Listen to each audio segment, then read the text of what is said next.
നമസ്കാരം. അമൃത്തിൻ്റെ ഒരു പുതിയ വീഡിയോയിലേക്ക് എല്ലാവർക്കും സ്വാഗതം. ഇന്ന് ഞാൻ ഒരു സ്വീറ്റ് റെസിപ്പി ആയിട്ടാണ് വന്നിട്ടുള്ളത്. ഗുരുദ്വാരസിലൊക്കെ കിട്ടുന്ന പ്രസാദമാണ് ഇന്നത്തെ നമ്മുടെ റെസിപ്പി. കാടാ പ്രസാദ് എന്നാണ് ഇതിനെ പറയുന്നത്. അതുപോലെ തന്നെ വീറ്റ് ഹൽവ എന്നും നമുക്കിതിനെ വിളിക്കാം. വീട്ടിലെപ്പോഴും ഉണ്ടാവുന്ന കുറഞ്ഞ ചേരുവകൾ വെച്ചിട്ടാണ് നമ്മൾ ഈ ഹൽവ ഉണ്ടാക്കുന്നത്. വളരെ സിമ്പിളും അതുപോലെ തന്നെ ടേസ്റ്റിയും ആയിട്ടുള്ളൊരു റെസിപ്പിയാണ്. എല്ലാവരും ട്രൈ ചെയ്ത് നോക്കുക. നവരാത്രിക്ക് നമ്മുടെ കാടാ പ്രസാദ് തന്നെ ആവട്ടെ നമ്മളുടെ ഇന്ന് സ്വീറ്റ്. അപ്പോൾ നമുക്ക് കാടാ പ്രസാദ് ഉണ്ടാക്കുന്ന വീഡിയോയിലേക്ക് പോവാം. അപ്പോൾ നമുക്ക് ഇന്നത്തെ റെസിപ്പി ആയിട്ടുള്ള കാടാ പ്രസാദ് അല്ലെങ്കിൽ വീറ്റ് ഹൽവ ഉണ്ടാക്കാനായിട്ട് പോവാം. ആദ്യം തന്നെ ഒരു സോസ് പാൻ വയ്ക്കാം. അതിലേക്ക് 2 കപ്പ് വെള്ളമാണ് ആദ്യം ഒഴിക്കാൻ പോകുന്നത്. 250 ml കപ്പാണ് ഞാൻ യൂസ് ചെയ്യുന്നത്. അപ്പം പ്രത്യേകം ശ്രദ്ധിക്കുക, ഈ ഒരു കപ്പിൻ്റെ അളവിലായിരിക്കണം ബാക്കി എല്ലാ ചേരുവകളും നമ്മൾ ചേർക്കുന്നത്. അപ്പം ആദ്യം തന്നെ 2 കപ്പ് വെള്ളം ഒഴിച്ചു കൊടുക്കാം.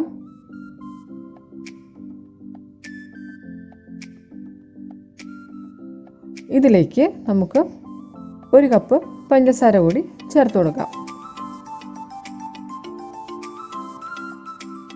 എന്നിട്ട് ഈ പഞ്ചസാര വെള്ളമായിട്ട് നന്നായിട്ട് അലിയുന്നവരെ നമുക്കൊന്ന് അലിയിച്ചെടുക്കണം.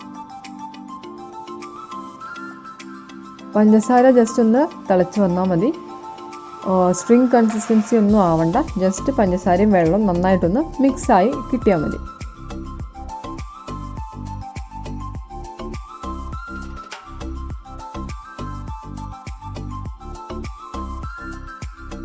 ഇപ്പോൾ ഇതാ നമ്മുടെ വെള്ളമൊക്കെ നന്നായി തിളച്ച് വന്നിട്ടുണ്ട്. പഞ്ചസാരയൊക്കെ നന്നായി തന്നെ അലിഞ്ഞു വന്നിട്ടുണ്ട്. ഇനി നമുക്കിതൊരു സൈഡിലേക്ക് മാറ്റി വയ്ക്കാം. അടുത്തായിട്ട് നമുക്കൊരു പാൻ എടുക്കാം. ഇതിലേക്ക് നേരത്തെ കാണിച്ച അതേ കപ്പ് അളവിൽ 1 കപ്പ് നെയ്യ് ഒഴിച്ചു കൊടുക്കാം. അടുത്തതായിട്ട് സെയിം കപ്പിൽ 1 കപ്പ് ആട്ട ഇട്ട് കൊടുക്കാം. ആട്ട എന്ന് പറയുമ്പം നമ്മൾ ചപ്പാത്തിക്കൊക്കെ യൂസ് ചെയ്യുന്ന അതേ ആട്ടയാണ്, ഗോതമ്പ് മാവാണ് ഇട്ട് കൊടുത്തിട്ടുള്ളത്.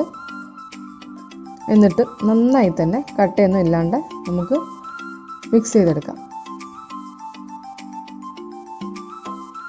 പ്രത്യേകം ശ്രദ്ധിക്കുക, ഫ്ലെയിം ലോ ഫ്ലെയിമിൽ തന്നെ ആയിരിക്കണം. ലോ ടു മീഡിയമിലാണ് ഇടേണ്ടത്. ഫ്ലെയിം ഹൈ ആണെങ്കിൽ പെട്ടെന്ന് കരിഞ്ഞു പോവും. നമ്മുടെ ഹൽവയുടെ ടേസ്റ്റ് തന്നെ മാറിപ്പോവും.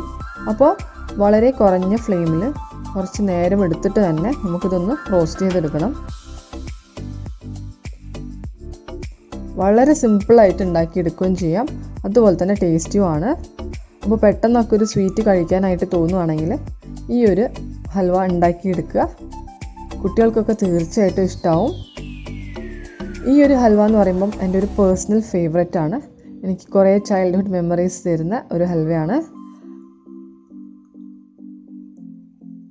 നമ്മൾ നന്നായിട്ട് തന്നെ ഒരു ലൈറ്റ് ബ്രൗൺ ഷെയ്ഡ് വരുന്ന വരെ നന്നായി റോസ്റ്റ് ചെയ്തെടുക്കണം.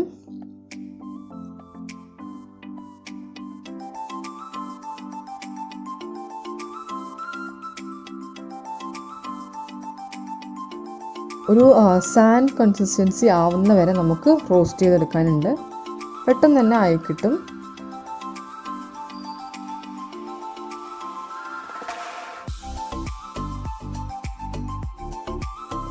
പിന്നെ നമുക്ക് ഇതിലേക്ക് ഡ്രൈ ഫ്രൂട്ട്സ് വേണമെങ്കിൽ ചേർക്കാം. കാഷ്യൂ നട്ട്സ്, ബദാംസ്, പിസ്താസ് ഒക്കെ നമുക്ക് വേണമെങ്കിൽ ചേർക്കാം. അതൊക്കെ നമ്മുടെ ഇഷ്ടം. പക്ഷേ ശരിക്കും ഉള്ള ഈ ഒത്തൻറ്റിക് ആയിട്ടുള്ള റെസിപ്പിയിൽ ഇതൊന്നും ചേർക്കാറില്ല.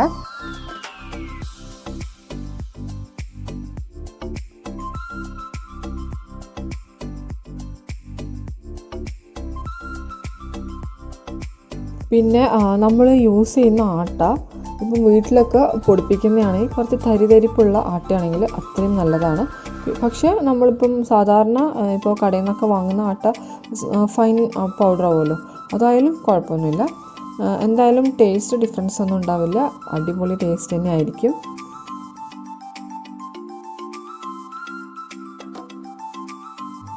പിന്നെ നമ്മുടെ ഈ ഒരു ഹൽവയുടെ പ്രത്യേകത എന്ന് പറയുന്നത് ഇതിൻ്റെ ഒരു ഫ്ലേവർ തന്നെയാണ്. ആട്ടയുടെയും നെയ്യിൻ്റെയും ഒക്കെ ഒരു പ്രത്യേക ഫ്ലേവറാണ് ഇതിൻ്റെ മെയിൻ ആയിട്ടുള്ളൊരു ഹൈലൈറ്റ്.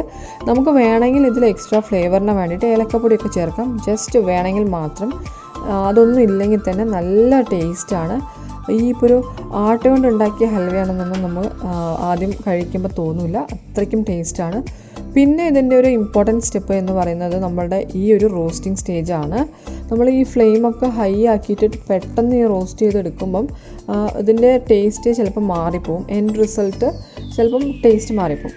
പക്ഷെ നമ്മളിത് സമയം എടുത്ത് ലോ ഫ്ലെയിമിലിട്ട് നന്നായി റോസ്റ്റ് ചെയ്താൽ നല്ല പെർഫെക്റ്റ് ടേസ്റ്റിൽ നമുക്ക് ഈ ആട്ട വെച്ചിട്ടുള്ള ഹൽവ തയ്യാറാക്കിയെടുക്കാം. ഇപ്പോൾ നമ്മുടെ ആട്ട നന്നായി തന്നെ റോസ്റ്റായി വന്നിട്ടുണ്ട്. ലോ ഫ്ലെയിമിലിട്ടിട്ട് ഞാനൊരു 5 മിനിറ്റോളം നന്നായി തന്നെ റോസ്റ്റ് ചെയ്തെടുത്തതാണ്. കളറൊക്കെ നന്നായി തന്നെ ചേഞ്ചായി വന്നിട്ടുണ്ട്. ഇനി നമ്മൾ നേരത്തെ തയ്യാറാക്കി വെച്ചിട്ടുള്ള പഞ്ചസാര പാനി 2 ട്രിപ്പായിട്ടാണ് ഞാൻ ഒഴിച്ചു കൊടുത്തത്. ഒഴിച്ച് നന്നായി ഇളക്കി യോജിപ്പിക്കാം. പെട്ടെന്ന് തന്നെ നമുക്കിതിനി തയ്യാറായി കിട്ടും. അങ്ങനെ കട്ടയൊന്നും കുത്തില്ല. നമ്മൾ നന്നായി തന്നെ ആട്ട റോസ്റ്റ് ചെയ്ത് കാരണം കട്ടയൊന്നും ആവില്ല. നമുക്ക് പെട്ടെന്ന് തന്നെ ഇനി റെഡിയാക്കി എടുക്കാം. ഇതിൻ്റെ ഒരു പാകം എന്ന് പറയുന്നത് നമ്മളെ പാനിൽ നിന്ന് ഈ ഹൽവ അങ്ങനെ വിട്ടുപോരും. അതുപോലെ തന്നെ നെയ്യൊക്കെ നന്നായി തന്നെ തെളിഞ്ഞ് വരാനായിട്ട് തുടങ്ങും.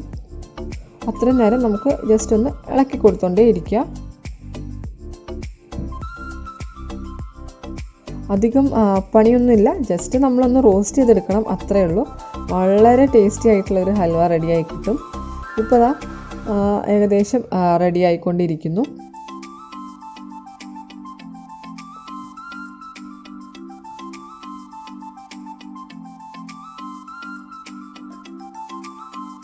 ഇപ്പോൾ കണ്ടില്ലേ, നമ്മുടെ പാനിൽ നിന്നൊക്കെ ഹൽവ നന്നായിട്ട് തന്നെ വിട്ടു വന്നിട്ടുണ്ട്. ഞാൻ കുറച്ച് നേരം കൂടി ജസ്റ്റ് ഒന്ന് വറ്റിച്ചെടുത്തതാണ്.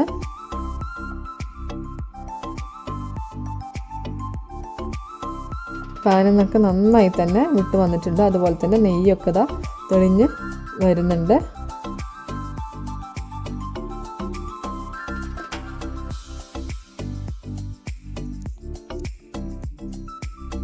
അപ്പോൾ നമ്മുടെ വളരെ ടേസ്റ്റിയും സിമ്പിളുമായിട്ടുള്ള ആട്ട വെച്ചിട്ടുള്ള ഹൽവ ഇവിടെ റെഡി ആയിട്ടുണ്ട്. ചാനൽ ആദ്യമായിട്ട് കാണുവാണെങ്കിൽ ഒന്ന് സബ്സ്ക്രൈബ് ചെയ്യുക, തൊട്ടടുത്തുള്ള ബെല്ലൈക്കൺ ഇനേബിൾ ചെയ്യുക. എന്നാലേ ഞാനിടുന്ന എല്ലാ വീഡിയോസിൻ്റെയും നോട്ടിഫിക്കേഷൻസ് നിങ്ങൾക്ക് മിസ്സാവാണ്ടേ കിട്ടുള്ളൂ. അപ്പോൾ നമ്മുടെ ഈ ഹൽവ ഇഷ്ടപ്പെട്ടിട്ടുണ്ടെങ്കിൽ ഫ്രണ്ട്സുമായിട്ടും ഫാമിലി മെമ്പേഴ്സായിട്ടും ഒക്കെ ഒന്ന് ഷെയർ ചെയ്ത് കൊടുക്കുക. എന്നിട്ട് നമ്മുടെ ഇതിനെക്കുറിച്ചുള്ള ഫീഡ്ബാക്ക് കമൻറ്റ് ബോക്സിൽ തീർച്ചയായിട്ടും അറിയിക്കുക. അപ്പോൾ നമുക്കിനി അടുത്തൊരു അടിപൊളി വീഡിയോ ആയിട്ട് കാണാം. അതുവരേക്കും bye bye, take care, thanks for watching.